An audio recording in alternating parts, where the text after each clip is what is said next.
అందరికీ praise the lord. నా YouTube channel వీక్షిస్తున్నటువంటి ప్రియ దేవుని బిడ్డలందరికీ నా నిండు వందనాలు తెలియజేస్తున్నాను. అందరూ బాగున్నారు కదా? మీ అందరూ బాగున్నారని నమ్ముతూ విశ్వసిస్తున్నాను. ప్రతిదినం మీ కొరకు, మీ కుటుంబాల కొరకు ప్రార్థిస్తున్నాను.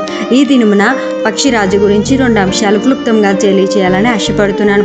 యెషయా గ్రంథం 40:31 చూస్తే, యెహోవా కొరకు ఎదురు చూచువారు నూతన బలం పొందుదురు, వారు పక్షిరాజు వలె రెక్కలు చాపి పైకి ఎగురుదురు, అలేక పరుగెత్తుదురు, సొమ్మసిల్లక నడిచిపోదురు.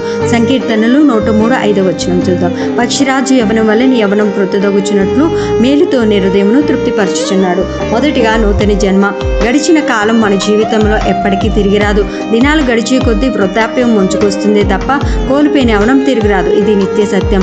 కానీ వాక్యం చెప్తుంది పక్షిరాజు కోల్పోయిన యవనం తిరిగి పొందుకుంటుంది అని. ఇది వాస్తవం. అవును, వాక్యం చెప్పేది ఏదైనా వాస్తవమే. ఇది పక్షిరాజులో మాత్రమే ఉన్న ఒక ప్రత్యేకమైన లక్షణం. పక్షిరాజు జీవితకాలం 70 సంవత్సరాలు అయితే 40 సంవత్సరాలు గడిచేసరికి ముక్కు వంకర తిరిగిపోతుంది. తద్వారా ఆహారం తీసుకోవడానికి కష్టమవుతుంది. విస్తారమైన ఈకల వల్ల ఎగరలేకపోతుంది. దాని ఛాతీ కూడా అందుకు సహకరించదు. గోర్లు ఆహారం పట్టుకోవడానికి వీలు లేకుండా వంకరలు తిరిగిపోతాయి. ఇలాంటి సందర్భంలో 2 అవకాశాలు దాని ముందు ఉన్నాయి.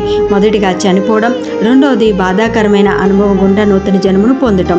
పక్షిరాజు 40 సంవత్సరాలు జీవించి వృద్ధాప్యంలోకి చేరుతుంది. ఆ సమయంలో అది ఒక ఎత్తైన శిఖరానికి వెళ్ళి తన ఈకలను పెరిగి వేసుకుంటుంది, తన గోర్లు లాగివేస్తుంది, తన పదునైన ముక్కును బండకేసి బదులు కొట్టేస్తుంది. అట్లా ఆ రక్తపు మడుగులో ఏ విధమైన ఆహారం లేకుండా 150 రోజులు 5 నెలలు ఉండిపోతుంది. ఆ సమయంలో కోల్పోయిన స్థానంలో కొత్త ఈకలు, గోర్లు, ముక్కు వస్తాయి. దానితో పాటు నూతన యవనం బలం తిరిగి పొందుకుంటుంది. నూతన జన్మను పొంది మరలా మరొక 30 సంవత్సరాలు జీవించిన తర్వాత మరణమవుతుంది. అయితే ఇక్కడ ఒక విషయం గమనించాలి. పక్షిరాజు నూతన బలం పొందాలి అంటే తనకు తానే తన శరీరాన్ని అలకొట్టుకుంటుంది, శ్రమ పడుతుంది. కానీ మనకు నూతన బలం, నూతన యవనం ఇవ్వడానికి మనకు బదులుగా ప్రియ రక్షకుడైన యేసయ్య నలకొట్టబడ్డారు, శ్రమపడ్డారు. నీళ్ళతో నీ హృదయాన్ని తృప్తిపరచాలని మన స్థానాన్ని ఆయన తీసుకున్నారు. ఇంత చేసిన ఆయన కోసం నువ్వేమి చేయగలవు? విరిగి నలిగిన హృదయముతో ఆయన పాదాల చెంత చేరి రక్షణ పాత్రను చేతపుచ్చుకొని ఆ ప్రియ రక్షకుని స్తుతించు. అది చాలు. అంతకు మించి దేనిని నీ నుండి ఆశించరు. పాతరోత జీవితాన్ని విడిచిపెట్టి నూతన సృష్టిగా ప్రభు కొరకు జీవించగలగాలి. ఆయనను ప్రేమించువారు బలముతో ఉదయించే సూర్యుని వలె నుందురు. న్యాయాధిపతులు 5:31 చూస్తాం. ఉదయించే సూర్యుని ఆపటం ఎవరి తరం? 80 సంవత్సరాల వయసు కలిగిన కాలేబు 40 సంవత్సరాల క్రితం జరిగిన సంభవాన్ని జ్ఞాపకం చేస్తున్నారు.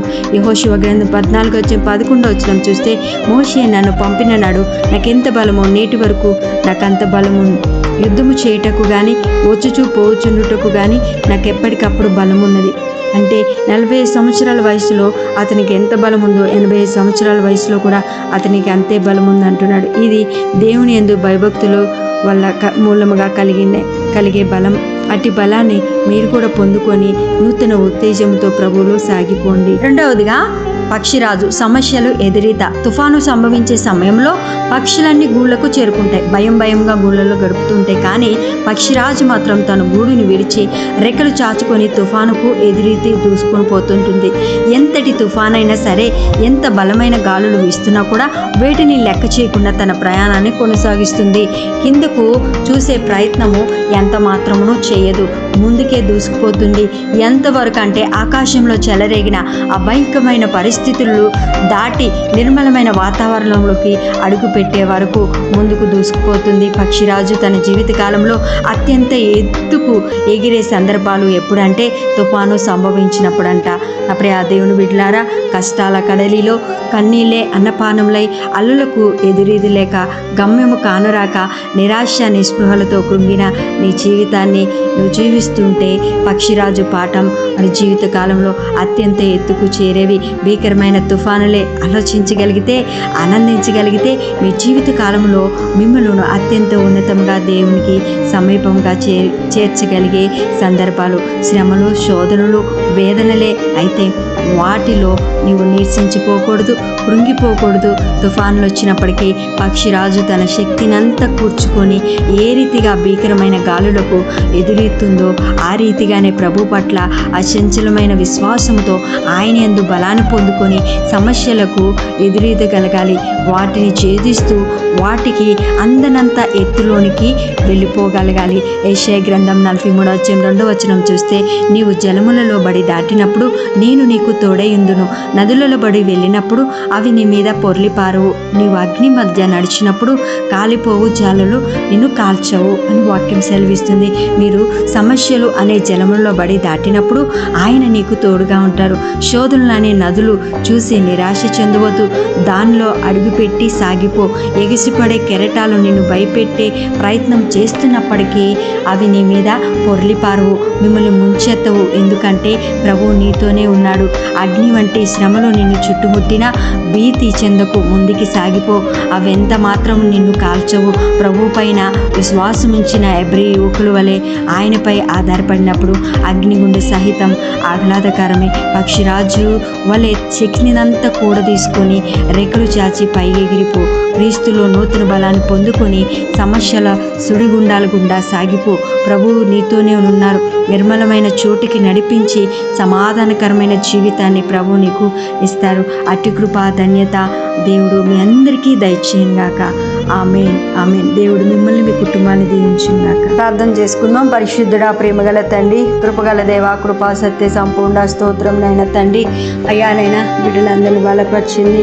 నిన్న ప్రతి బిడ్డను కూడా దీవించండి, ఆశీర్వదించండి. పక్షిరాజు వల్లే ప్రభునైనా ఏ విధంగా అనుభవాలుకుంటూ వెళ్ళింది, అలాగే ప్రభునైనా తండ్రి అయ్యానైనా అటువంటి ప్రభునైనా అనుభవం కలిగినటువంటి జీవితాలు కోరుకొని ప్రభునైనా ముందుకి కొనసాగించడానికి అటువంటి అనుభవాల్లో బిడ్డలు కూడా నడవటానికి నీ కృపను, శక్తిని, ధైర్యాన్ని, బలాన్ని బిడ్డలకు అనుగ్రహించమని అడుగుతున్నాం ప్రభు.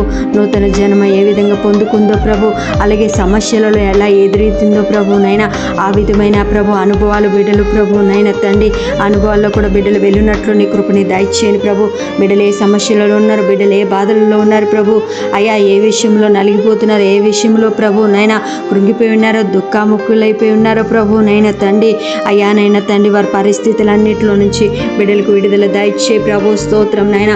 ఏ తుఫాను ఏమి చేయలేదన్నావు ప్రభు, స్తోత్రం. ఏ అలజడులు నిన్ను ఏమి చేయలేవన్నావు ప్రభు, స్తోత్రం నైనా. ఏవి భయపెట్టేవి నీ ఎదుట నిలబడవన్నావు ప్రభు, స్తోత్రం నైనా తండ్రి. అయ్యా పరిశుద్ధుడా, స్తోత్రం నైనా తండ్రి. భయము, ఆందోళన, టెన్షన్స్ యేసునామంలో కొట్టివేయి ప్రభు, స్తోత్రం నైనా తండ్రి. కాలేబుకి ఇచ్చిన నూతన బలం, నూతన శక్తినిచ్చే దేవుడు ప్రభు, స్తోత్రం నైనా తండ్రి. ఎప్పుడైతే నీ పూర్ణ హృదయంతో, పూర్ణ మనసుతో ఎప్పుడైతే ప్రభునైనా తండ్రి బిడ్డలు ఆరాధిస్తారో అప్పుడు ప్రభు నూతన శక్తి, నూతన బలము పొందుకుంటారు ప్రభునైనా తండ్రి. అయ్యానైనా స్తోత్రం నైనా. నీ శక్తి బలము బిడ్డలకి దయచేయండి ప్రభు. ఏ ప్రాణ భయాలు కానీ ఏవి కానీ ప్రభు నైనా తండ్రి రాకుండా యేసు నామములో విడుదల ఆజ్ఞాపిస్తున్నాం ప్రభు, స్తోత్రం నైనా. నీ అగ్ని ప్రభు నైనా ప్రాకారాల చుట్టూ కంచివే ప్రభు, స్తోత్రం నైనా. ప్రతి బిడ్డని పేరు పేరు వరుసన దీవించి ఆశీర్వదించండి ప్రభు, స్తోత్రం నైనా.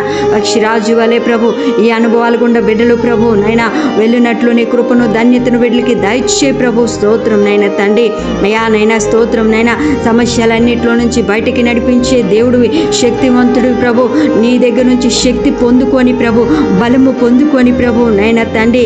పర్వాలేదు ప్రభా, ఏ సమస్య మాకు వచ్చినా, ఏ ఉపద్రవాలు మా మీదకి వచ్చినా అయ్యా ఆపగల శక్తివంతుడు నీవు మా పక్కన ఉన్నావు, మాకు తోడుగా ఉన్నావని ధైర్యముతో ప్రభు బిడ్డల జీవితాన్ని ముందుకి కొనసాగించడానికి నీ కృప, ధన్యత ఈ బిడ్డలకి దయచేయమని అడుగుతున్నాం ప్రభు, స్తోత్రం. అట్టి ధైర్యం బిడ్డకి దయచేయండి, అట్టి ధైర్యం బిడ్డలతో ప్రభు అనుగ్రహించమని అడుగుతున్నాం ప్రభు, స్తోత్రం నైనా తండ్రి. బిడ్డలు ధైర్యపరిచి బలపరిచి ప్రభునైనా తండ్రి అయ్యా మీ సన్నిధిలో బలంగా మీరు నిలబెట్టుకోండి ప్రభు. మీ సాక్ష్య మహిమార్థమ బిడ్డలు నిలబెట్టుకుంటావు ఖచ్చితంగా యేసయ్యా, స్తోత్రం. ఎంతగా వారి జీవితంలో ప్రభు కృంగిపోయి ఉన్నారో, ఎంతగా వారి జీవితాల పరిస్థితులు బట్టి కృంగిపోయి ఉన్నారో ప్రభునైనా తండ్రి, ఇవన్నీ వారికి ప్రభునైనా అయ్యానైనా తండ్రి పాఠాలు నేర్పిస్తూ ఇస్తున్నావు ప్రభు. కొన్ని అనుభవాల వారికి నేర్పిస్తున్నావు నైనా తండ్రి.